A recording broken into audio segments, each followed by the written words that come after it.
Hello and welcome to Business Talk TV with me, Greg Wright. We're delighted to welcome our Excellence in Business Awards sponsor, Paul Sparks of Cascade HR, to talk about how technology can improve people management. Paul, we're delighted you can join us here today. How can automation improve the people management process?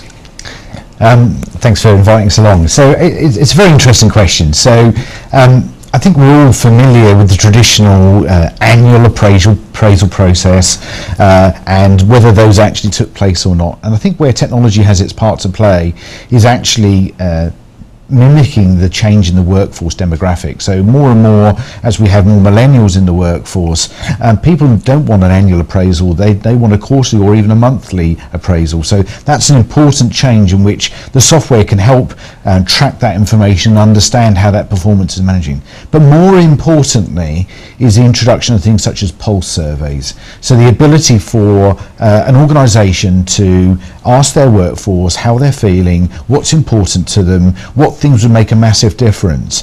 And what's really important about that is that those surveys can be anonymous and it can help really drive change in the organisation and drive change really quickly, and so we can help change and improve productivity in our workforces. Because it can actually improve the company's performance. I mean, the whole point about automation is if you know what your workforce is thinking, you can react to some of their opinions and you can actually perform better. I think that's very much what we find from our customers, is that those that are at the forefront of adoption of these types of, literally on the pulse surveys, they're able to drive that change much quicker and be a much more agile organisation. And so traditionally, I think we've all heard for many years how young startup organisations have this culture, and that's because originally they've sat in an office perhaps, and the founder and the first workers, and they're getting that feedback in the moment and they're acting on that feedback in the moment. As a business grows, that's where it becomes much more difficult for organisations to actually hear that message and to adopt. And so it almost becomes the oil tanker scenario where it takes a long time to move things around. So by having a much more fluid communication with people and in driving much better engagement, organisations can have that fleet of foot and act like a startup, albeit a larger, more established organisation. Any organisation's most valuable asset is its staff, and obviously in areas where there's a skills deficit, you want to attract the very best people. Does it make it easier to hire the right people at the right time? What it probably does is gives you the information to know when's the right time to hire, I think is what it can do. Right now we're hearing about low unemployment within the UK, and also if you're thinking about the backdrop of Brexit as well, that doesn't look like that's going to get any easier. So what is important is that you need to make sure that your organisation has the right shop front and actually is somebody who cares about engagement, cares about employing people, cares about developing those people, because actually in many cases it is actually your teams that are advertising and are recommending your organisation. I think human resources should have a place at the boardroom table. I think that companies should really place it front of mind when they think about their strategy. Well, I think the good news is more and more human resources is at the boardroom table, and I think that really in particular comes from how there's been a massive change over the last 5 years.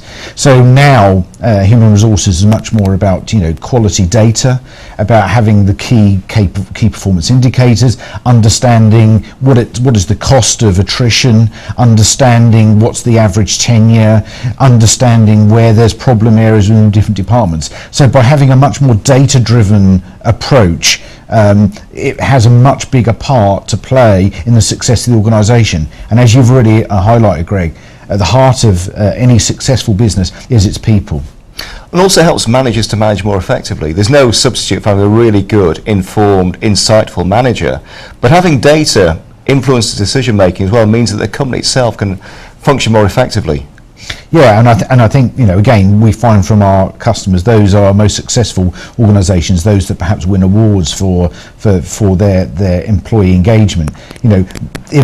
People don't generally leave a company; they leave a manager, and so by having good managers and investing and helping and understanding which managers are performing correctly, those that are regularly checking in with their teams, the ability to be able to see that and spot potential issues early is more likely to lead to a successful business.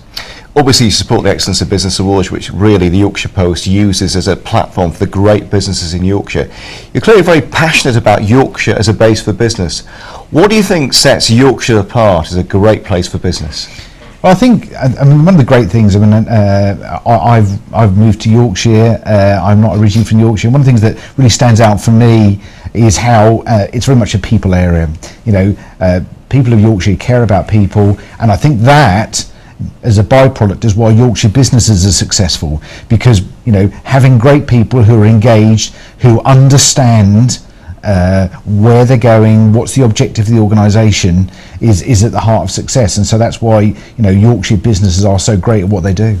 And finally, what's the best tip you give to any business who's thinking about using automation to improve their people management?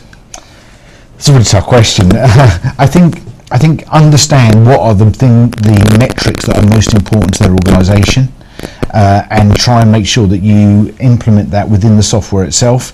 And remember, by putting in engagement surveys and things of this nature, you'll get a much quicker piece of feedback and understand how you can change and improve the quality of the organisation. Ultimately, engagement is the oil of your machine, and so it's really, really crucial.